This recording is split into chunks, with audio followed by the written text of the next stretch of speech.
most of the post-election violence victims were maimed and are now persons with disabilities, and I've registered most of them. So I have all of them, and our physical wounds had healed. So is our hearts. I don't know what informed Kinoti in making those wounds to drain again.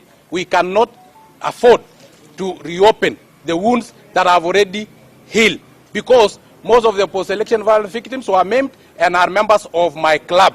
And just as what happened in South Africa, after apartheid, there was peace and reconciliation, and they decided to move on as a united country.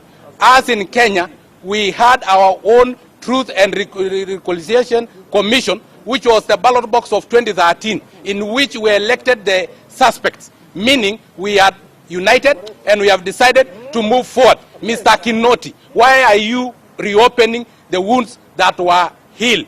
Please, Mr. Kinoti, in the name of Almighty God, if you are being used politically, we can give you anything, but we cannot allow Kenyans to lose their lives again. Please, Mr. Kinoti, leave our hearts, leave our lives alone. Thank you.